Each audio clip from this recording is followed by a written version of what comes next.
भारतीय पायलट अभिनंदन के साथ साथ पाकिस्तान ने एक इस्राएली पायलट को भी गिरफ्तार किया हुआ है। इंतहाई खौफनाक दावा सामने आ गया। नाज़रीन, ये चहमगोइयाँ अब ताकतवर आवाज़ बनकर सामने आ रही हैं कि पाकिस्तान पर हमला करने वाली भारतीय फ़िज़ाइया के साथ साथ इस्राएली पायलट भी भारतीय तैयारों को उड़ाते पाकिस्तान पर हमला आवर हुए थे, मगर पाकिस्तान की फ़िज़ाइया ने उन्हें मार गिराया और दोनों भारतीय तैयारों के पायलट्स को भी गिरफ्तार कर लिया। उस वक्त वज़ीर आज़म समेत फ़ौज के तर्जुमान ने भी 2 हमला आवर पायलट्स की गिरफ्तारी का दावा किया था, लेकिन चंद ही घंटों बाद सरकारी तौर पर ऐलान किया गया कि पाक फ़ौज ने सिर्फ एक भारतीय पायलट को गिरफ्तार किया है। उस वक्त ये चहमगोइयाँ आम हो गई थी कि यकायक ऐसा क्या हो गया कि 2 पायलट्स की गिरफ्तारी का दावा वापस ले लिया गया। अंदरूने खाना कोई ऐसी बात ज़रूर हुई है जिस पर पाकिस्तान को खामोश हो जाना पड़ा है। इस पर बाद में कई जानिब से ये दावे भी किए गए कि पाकिस्तान ने हकीकत में 2 पायलट्स ही गिरफ्तार किए थे, मगर उनमें से एक पायलट इसराइली था जो भारत के जंगी जहाज को उड़ाते हुए पाकिस्तान पर हमलावर हुआ था।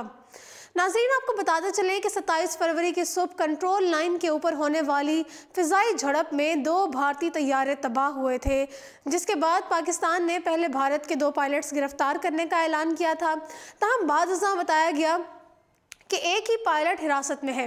उस पर तज्ज़ियाकार और दिफाई अमूर के माहिर ज़फ़र हिलाली ने दावा किया था कि ये दूसरा पायलट जो गिरफ्तार हुआ है वो इसराइली है।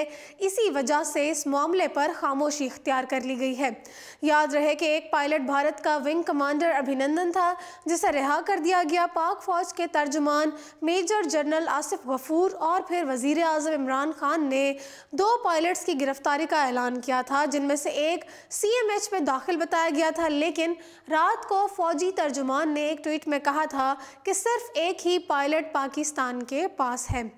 ज़फ़र हिलाली ने निजी टीवी चैनल पर बात करते हुए इंकशाफ किया था कि अभिनंदन को भूल जाएं, वो तो बड़े लोगों के कहने पर हमने छोड़ा है। हमारे पास एक इसराइली पायलट है, हमने एक इसराइली पायलट को गिराया है और इसको पकड़ा है, वो हमारे कब्ज़े में है। जितना मेरा इन्फॉर्मेशन है वो ये बता रहा है।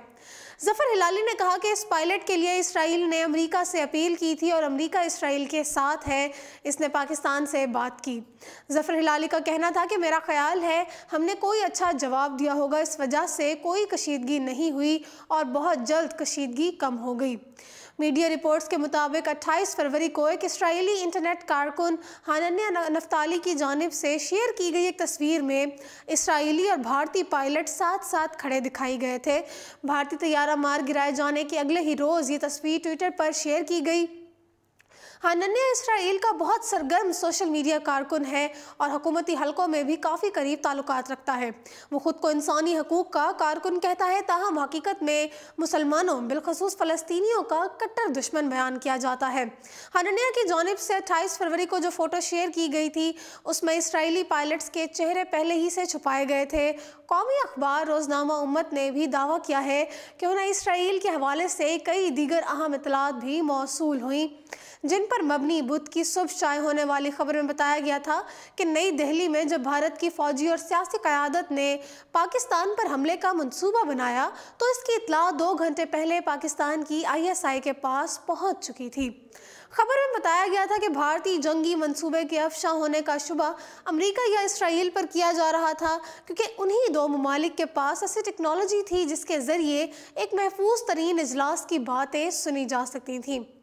भारत ने मंगल को बालाकोट के करीब हमले में इसराइली साख्ता स्पाइस 2000 बम इस्तेमाल किए थे। फिलवक्त ये बम सिर्फ मिराज तैयारों पर ही नस्ब किए जा सकते हैं। ताहम इसराइल इन बमों को रूसी साख्ता सुखोई 30 तैयारों पर नस्ब करने में भारत की मुआवनत कर रहा है। दोनों ममालिक के दरमियान करीबी फ़ौजी ताउन कई बरसों से चल रहा है। पाकिस्तान ने भारत के जो तैयारे तबाह किए उनमें से एक MiG-21 था, जिसका मलबा पाकिस्तानी हदूद में गिरा, जबकि दूसरा सुखोई 30 बताया जा रहा है जिसका मलबा मकबूजा कश्मीर में गिरा है। ताहम भारत अपने दूसरे तैयारे की तबाही से इनकारी है। ज़राए का कहना है कि चूंकि दूसरा पायलट इसराइली है, इसलिए भारत के लिए कहना मुमकिन नहीं कि उसका एक और पायलट पाकिस्तान की तहवील में है। दूसरी जानिब जब इसराइल भी सरेआम ये तस्लीम नहीं कर सकता कि उसका पायलट पाकिस्तान पर हमला करने गया था। इस मामले का एक पहलू ये भी है कि अगर तबाह होने वाला तैयारा सुखोई 30 था तो इसराइली फ़िज़ाइया ये तैयारा इस्तेमाल नहीं करती, लिहाजा सुखोई 30 में इसराइली पायलट मौजूद होने का इम्कान बाज़ लोगों के ख़याल में कम है। ताहम पाक फ़िज़ाइया के पायलटों ने 1973 में अरब इसराइली जंग में शामी MiG-21 तैयारे उड़ाए थे, जबकि भारत की जानिब से स्पाइस 2000 स्मार्ट बम सुखोई पर नस्ब करने का प्रोग्राम को मद्देनज़र रखा जाए तो इसराइली पायलट्स की जानिब से सुखोई 30 को उड़ाना कोई गैर मामूली बात नहीं है। इसके अलावा जब भारतीय मीडिया ये भी कह चुका है कि पाकिस्तानी तैयारों का मुकाबला करने के लिए जो भारतीय जहाज़ उड़ाए थे उनमें मिराज भी शामिल थे, इसराइली फ़िज़ाइया के पास मिराज तैयारे हैं और इसके पायलट उन तैयारों को उड़ाने का तजर्बा भी रखते हैं। अगर इसराइली पायलट की गिरफ्तारी की खबर की तस्दीक हो जाती है तो इसराइली फ़िज़ाइया के ख़िलाफ़ ये पाकिस्तान की पहली फतह नहीं होगी।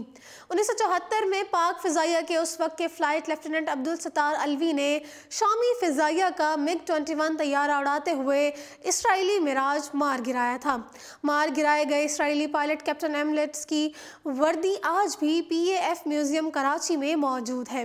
इसराइली पायलट की तरह पाकिस्तान ने भारतीय पायलट के हेलमेट समेत दीगर चीज़ों को भी म्यूजियम में रखा है ताकि भारत और इसराइल की नस्लों को यह सबक हमेशा याद रहे कि पाकिस्तान पर हमला करने की सूरत में उन्हें क्या खमियाजा भुगतना पड़ा था।